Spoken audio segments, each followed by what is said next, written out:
In the early 1700s, the Holy Roman Emperor Charles VI, a member of the Habsburg dynasty, found himself grappling with a critical issue: the lack of a male heir to pass on his titles. In 1713, Charles VI took a preemptive and strategic move by issuing the Pragmatic Sanction. This was, essentially, a royal decree that aimed to ensure the unity of his realms under a single ruler, regardless of gender. It allowed for the possibility of his eldest daughter, Maria Theresa, to inherit the Habsburg dominions, especially the prized Austrian lands and the Kingdom of Bohemia.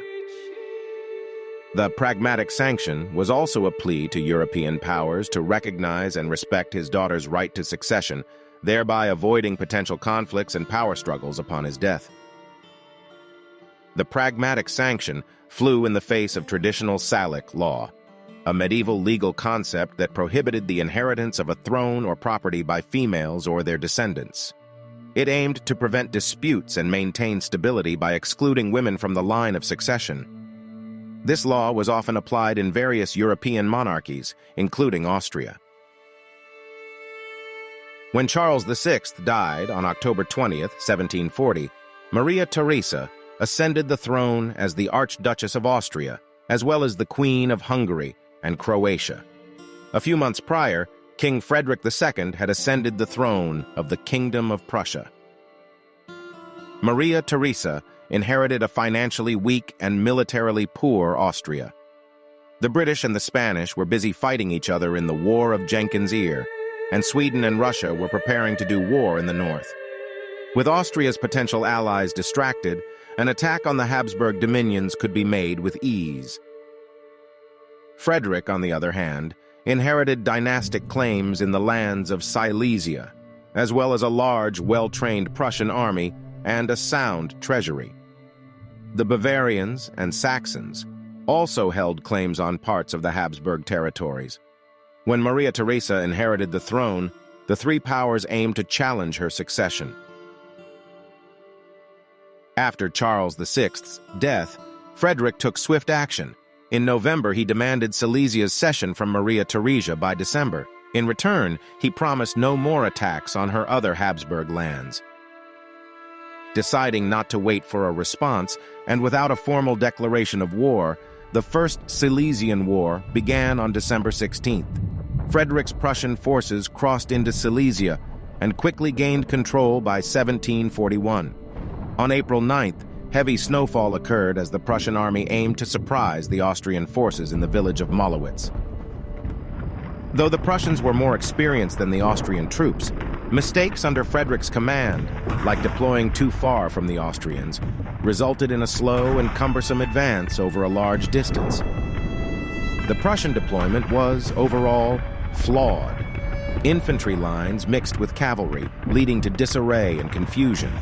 Frederick, thinking he had lost the battle, fled briefly, but later learned from Field Marshal Schwerin that the Prussians had won. Returning, Frederick found the infantry had held firm despite the circumstances and occupied Mollwitz, forcing the Austrians to retreat. The Prussians suffered 4,850 dead and wounded. The Austrians lost 4,250. After the battle, Frederick was relieved but didn't capitalize on the victory. He focused on reorganizing the Prussian forces and refining his military theories. The Austrian defeat at Mollwitz in the April of 1741 confirmed to the other states of Europe the Habsburg dominions were incapable of defending themselves. The French started to support the claims of the Prussians, Bavarians, and Saxons to counter their long-standing continental rival, the Austrians. Maria Theresa primarily had the support of King George II, the King of Great Britain, and the Elector of Hanover. George feared that if the French were to win this new war, French hegemony could risk British trade and make it unreliable. Amid the burgeoning War of the Austrian Succession, Frederick initiated secret peace talks, leading to a temporary armistice in October. However, as Austria gained the upper hand in the wider war, Frederick resumed his offensive in December. Prussian troops invaded Moravia, capturing Olmütz and besieging Graz. With the war expanding, Maria Theresa's most experienced advisors implored her to make any sacrifice necessary to bring about swift peace. Fed up with this defeatism, she drew upon the resolve to drive off her enemies and then create a government that would never again suffer the humiliation she experienced at her accession. Maria Theresa had no intention of surrendering. In May, Frederick narrowly defeated the Austrian army at Kotositz, leaving Austria struggling to reclaim Bohemia. On June 11, 1742, the Treaty of Breslau officially ended the First Silesian War. Austria ceded its wealthiest province, Silesia, to Prussia. In exchange, Prussia took on some Austrian debts. Prussia agreed to stay neutral in the ongoing war. Peace efforts with Prussia allowed Maria Theresa to refocus her efforts on removing the French and Bavarian presence from Bohemia and its capital, Prague. Karl Albert, the Elector of Bavaria, had been elected to the position of Holy Roman Emperor in January as Charles VII. His celebrations were cut short when Hungarian troops overran his capital of Munich. The year 1742 also saw the British become more involved. Since George was the Elector of Hanover, he was a sovereign prince of the Holy Roman Empire, and therefore had a vested interest in preserving Maria Theresa's power and preventing the French from expanding deeper into Germany. In the June of 1743, George took personal command of the Pragmatic Army now marching through Germany. Though outmaneuvered and inexperienced as a general, steadfast volley fire from British troops allowed him to achieve victory at Dettingen. In early 1744, King Louis XV of France formalized hostilities and declared war on Britain, then Austria, followed by an invasion of the Austrian Netherlands, now modern-day Belgium.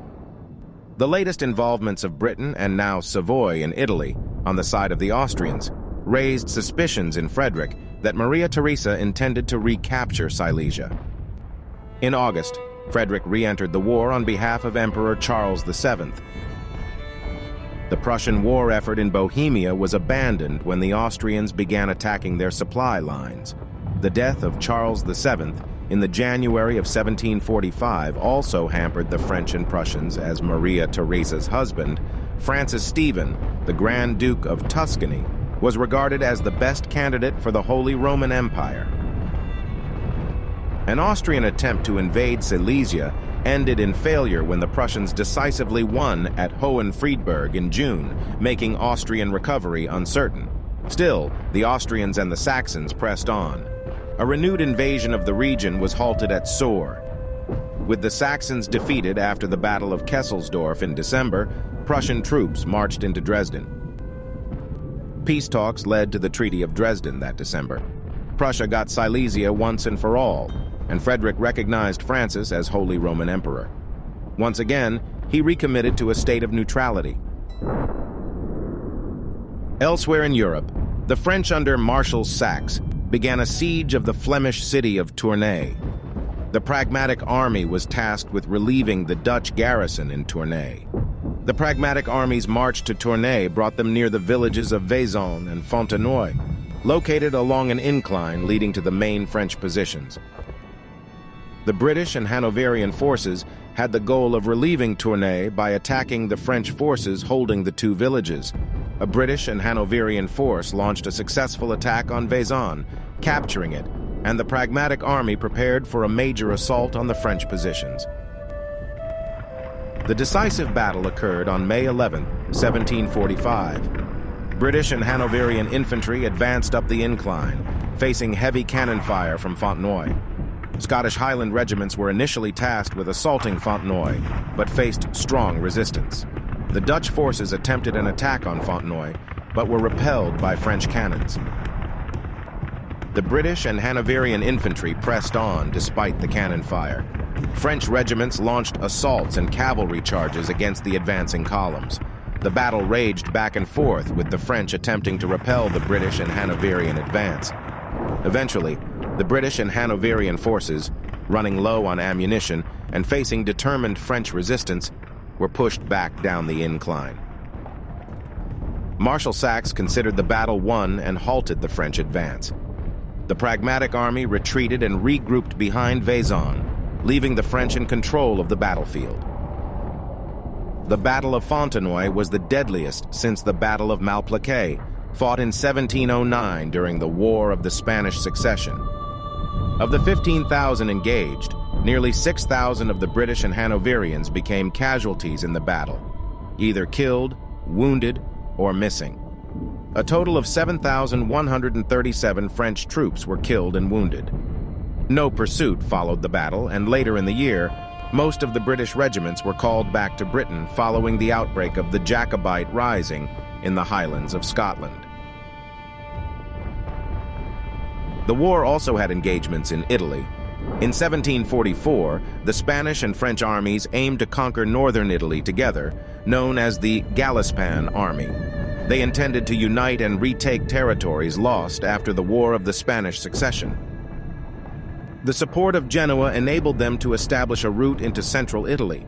However, clashes with Austrian forces led to extensive maneuvering and battles around the town of Velletri. The King of Naples, the future Charles III of Spain, was also involved. He grew concerned about the Austrian forces' proximity to his borders and joined forces with the Gallispan army. This alliance resulted in the surprise defeat of the Austrians at the Battle of Velletri, thwarting their attempted kidnapping of him. The Austrian march toward Naples was ultimately crippled.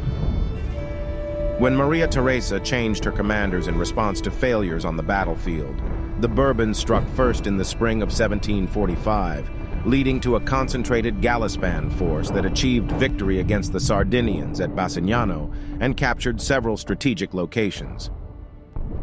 Austrian troops advanced into Italy in 1746, capturing Genoa and disrupting the Gallispan forces. A new French campaign to oust the Austrians from northern Italy ended in disaster at the Battle of Assietta in the July of 1747. Despite winning in Flanders, France's economists repeatedly warned of their financial system's collapse. A British naval blockade led to the collapse of France's customs income and resulted in severe food shortages, especially for the poor. After the Battle of Cape Finisterre in the October of 1747, the French Navy could no longer protect their colonies or trade routes. The Treaty of Aix-la-Chapelle in 1748 marked the end of the war and had important outcomes. Maria Theresa got to keep much of what her father, Charles VI, had left her, except for Silesia, which she had given to Prussia earlier. However, in Italy, she had to give up parts of the Duchy of Milan to Sardinia and the duchies of Parma and Guastalla to the Spanish. France paid a high price to get the important trade hub of Louisbourg in modern-day Nova Scotia, Canada, back after it was seized in 1745. Aix-la-Chapelle was more like a temporary break than a final agreement. More negotiations needed to be made in 1752 for stability to exist in Italy. Maria Theresa was left frustrated with losing Silesia, and tensions remained high and competitive between the British, French, and Spanish over colonies in the Americas and India. More conflict seemed likely and was on the horizon.